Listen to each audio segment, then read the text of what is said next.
CPR, AED, BLS, because that's more realistic. Yes, I know some of you are coming from clinical or long-term care facilities, perhaps. You're coming from hospitals, and your protocols are already written in. So that you don't get totally bored with just for 2 hours. If we incorporate everything, you get a better feel for the experience, and also, like this gentleman here, you can also help us understand some of the nuances. So for example, we know in a hospital and most clinics, you're going to have a wall which has the oxygen tanks and other tanks with liquids or gases, right? Today, I'm gonna learn from my bestie more about that, right? That's how I am. I want to learn, right? So I'm going to learn more about that. In my learning, you guys are going to learn. Because no one else is going to tell you that unless you work in those environments, right? So when you're in the field, you'll be better prepared. You'll be more knowledgeable, right? You're a phlebotomist. That's a high-level position. That's a heck of a responsibility. You are drawing people's blood. Not only that, you're also having to catalog and categorize to report it and make sure it gets to the right places. Knowing the other components make you a better professional, okay? So, first thing we're gonna do is the first responder, you're gonna choose who you work with. You're gonna choose who's gonna be the first responder. Safety, always safety. Whether you're in a hospital, a clinic, a clinician, whatever, walk-in or otherwise. Even when you go home, you're also looking to make sure it's safe. So there's nothing strange about this request. You get down on the body. Again, please don't squash the torso or the rest of the body, even though it's not there. Hey, buddy, lady, are you okay? Are you okay? If I tap the shoulders and there's no response, what could have happened to the body to numb it or not have the person respond? What could have happened? Sorry? Been paralyzed by what? How? Sorry? An accident. An accident? What kind of accident? That they're laying here. I've tapped them. I'm not getting a response. What could have happened? Sorry? Falling. Falling? What could have caused the falling? Stroke? A stroke numbs the body. You see how I'm looking to connect, not just be abstract and just say, tap the body. Right? They're unconscious. Yeah, but what could have caused that? Right? Typically a stroke. They've become numb. The body becomes numb. Where can we touch the body to revive it? 1, shoulders. 2, the side. Just do that on the side of your bodies. Come on. It's an interactive class. We're not going to have you stand here. Come on, YouTube, bestie. Come on. I'm going to turn him into a kid before he leaves. Watch. Well, he'll be walking out of here. I want to do that again. And the big one. Where's the big one? What's this? Sternum. Touch your sternum. Big bone. It's called the sternum rub. Come on, I was waiting for you to say the sternum rub. You can contribute. I need you to contribute. Otherwise, it gets boring real fast. All right? Okay, so we do the sternum rub, no response. How can we tell, what methods can we use to find out if the person's breathing? Go ahead. What is that called? No, come on. This guy had it. What's that called? The carotid. Think of an American movie. How do they kill people in American movies? They slice the carotid. I know it's morbid, but it gets the point, okay? What else can you do? You were doing a second one. The pulse on the wrist. We have no arms here, so we can't do that, but yes. What's another one we can do? Are we just asking for pulses or? Anything to find out if they're breathing. You Any can method. Check for discoloring around the lips, like if they're cyanotic, you can see Okay. if their chest is rising. How would you check their chest is rising? You would put your head down to look. How? Like- So if I just do this, my head is down. No, I do that on purpose because she's an RN. And she did that in a class, they'd tear you apart, right? Yeah, they would tell me to give up my license. There you go. So give me the real deal. We are teaching. You're a coach. Give me the real deal, I love it with the most professional people because I have to be on point. So we would look down like this to see if their chest is rising. There you go. American Red Cross says if you look from the head over the chest, across the chest, that's where you'll see it. The medical people will also say, well, wait a minute. What if I can't get to or I lose a couple of seconds to get to the head? What if I just look sideways? Absolutely. But it doesn't show us that in the video. That's why I broaden it. That's why I need your input, because it makes it more interesting and learning for everybody, okay? So what's another one we can do for breathing? A big one. To do with the eye. I'll give you the eye. What do we do with the eye? I was The gonna eye. say the cheek on the mouth. The cheek on the mouth. Okay. Have never heard that one. What do you say? Cheek on the mouth? I don't understand what you mean. Oh, I cheek think on- he means putting like- his cheek on the On the mouth? Yeah. feeling the breath. Can you? Feel It the does breath. say that in one of the videos. It does? Yeah. Okay, good. You got a supporter there. You're good. This is what we need. I need you to remember what you saw in the video, and we're trying to make it more of an exercise. All right? Because the video, you sat there and you had played with your cat, you did your Nintendo, you might have done some book financing or whatever, your family member may have called you, your brain just disappeared. But here, I need you to pull that in, and let's make it real as we go through an example. So, yep. Can you not check for the heartbeat How would you do that? by pressing your hand or the area that's the chest? Okay, you can do that. That's for a heartbeat, but we're looking for a breath. What's a really big one? To do with the eye, I'll give you a hint. Using the eye, how can we see or know or discover that the person's breathing by using our eye? Where would we apply our eye to the patient? Around their mouth Yes. Why? for Well- discoloration. Well, no, not discoloration, but the eye on the mouth, if they're breathing, any air that comes out of the mouth, the eyelash will flutter. It's very sensitive, right? Husbands and wives, lovers and friends, do that to your lovers and friends tonight. Just put your eye over the mouth. You've got to start laughing, all right? You cannot be so serious. I know you're a phlebotomist, but seriously, you're giving me the... So we found out that they're not breathing, they're unconscious. We go straight into our compressions. Where's the heart? The big one. The big tamale. Where's the heart?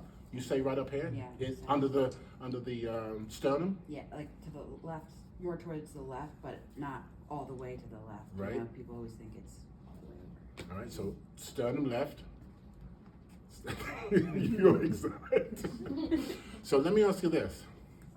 If you try and press down on the parts of the body that you two had mentioned, do you think you can impact the heart?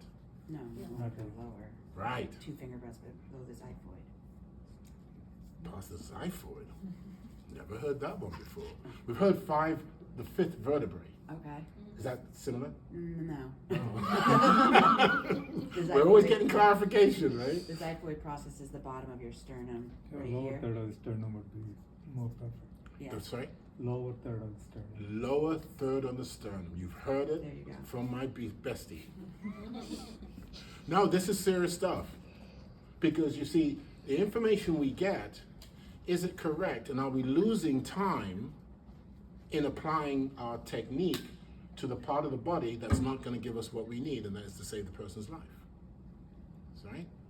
So you just heard 3 different ways. So if I say, you said the third vertebrae, vertebrae, The lower Third part. Lower is third of the sternum. lower third on the sternum. Also known as the xiphoid process. Oh, okay. Yes. Okay. And we've never had that before. I'm not embarrassed to say that. We've never had someone clarify it in that manner. Okay? So you heard that? Phlebotomist? Yeah. With a smile? All right, good? Excellent. What do we have to do? What do we have to do to that part of the body to stimulate the heart? What are we physically having to do? Press- Compressions. High quality. High quality. What does that mean? Compressions and high quality. How do we reach the heart? What do we have to impact the body? What do we have to do? Press To down impress at least the 2 inches. inches. Go down 2 inches, which means what? What are we doing to the bone? Breaking it. You hear it crack. You're gonna hear it crack. Has anyone ever had to do that? No. You have? You have. How was it? How was it? How was the feeling? How was the? Disgusting. It was disgusting. Right. You see, it doesn't say that in the video. It doesn't touch that. Even. Right. It is disgusting. How did you feel afterwards?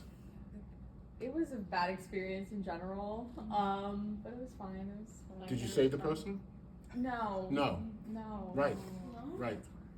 No. This is what I want. This is what I want from the class. Because if we sit here and do the pumping, I could send this to you at home and do it. How was your experience? I've had quite a few. You always break bones. You always hear them crack. How does it? Can you explain to the class? How does that feel? How When you break the bones, Yeah. it like pops. Like it's like pop, pop, pop, pop. and how many times are we having to do that? 30 times. Yeah. You see how it's abstract not to have this conversation. You can't teach people first aid unless you have this conversation. This morning we had 1 or 2 people the same thing, right? Yeah. And now, were you able to save the person? Sometimes. Sometimes. Sometimes. So here's a question, which also from the video. What percentage of times do you think you're going to save people applying CPR? What percentage of times do you think you'll save someone by applying CPR? It depends on the situation. True, that's true.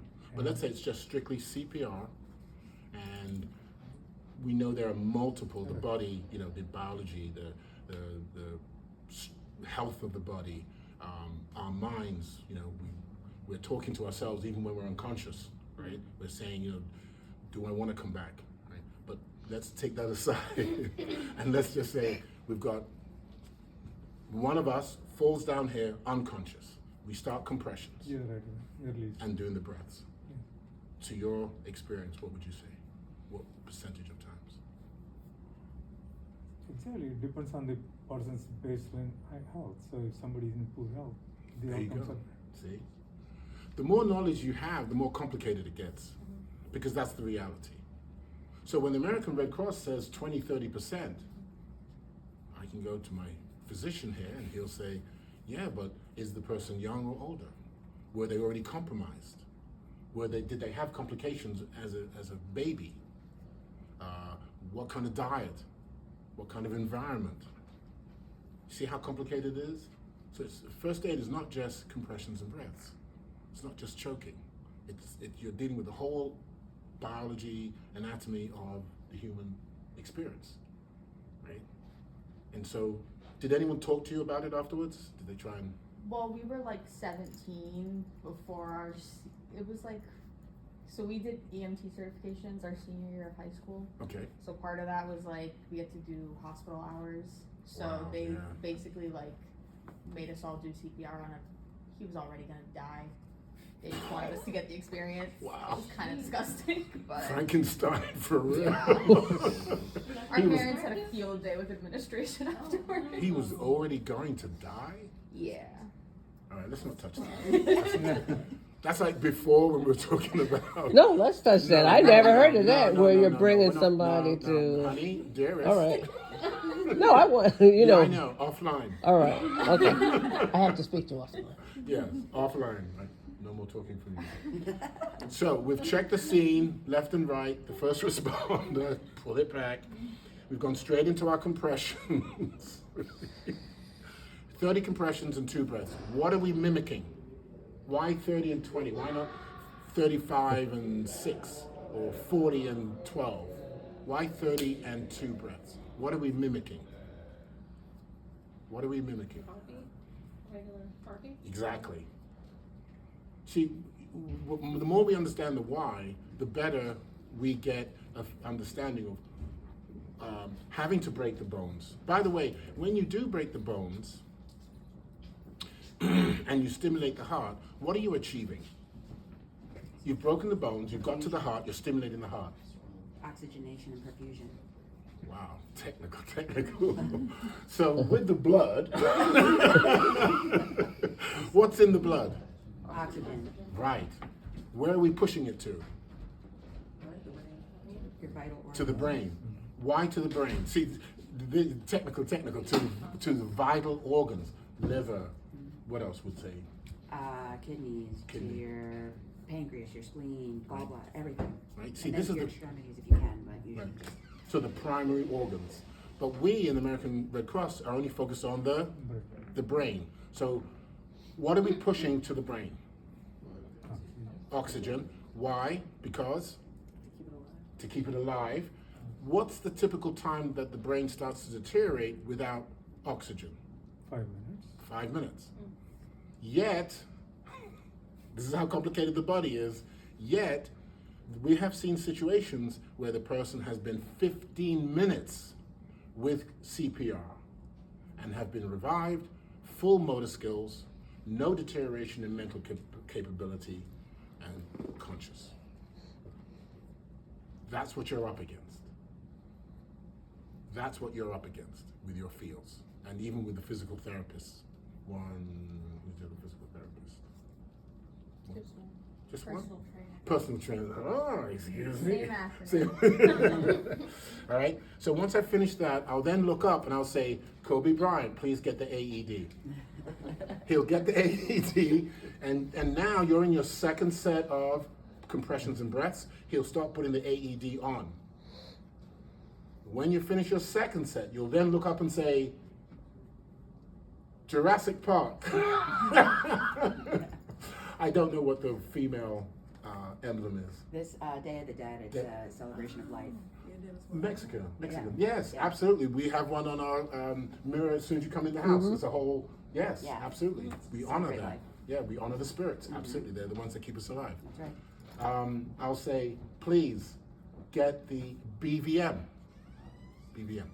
Bill. Huh? BVM. Bag valve mask. Yeah, BVM. Yeah. Got it. So now we have 3 people working on the mannequin. You will have to figure out who does what the rotation will be, and we're going to do it 5 times. 1, you organize yourself. 2nd time, you might get it right. 3rd time, you're starting to get smooth. 4th time, now it gets complicated because am I doing it right? Am I pressing down? When you press down on these, they deliver 700 milliliters, I believe, of air. And when you press down, you go 3, 4. 3, 4. That's for the person that's holding this. You'll also do the CE. The CE position. The C is your hands. The E are your last 3 fingers over the mouth.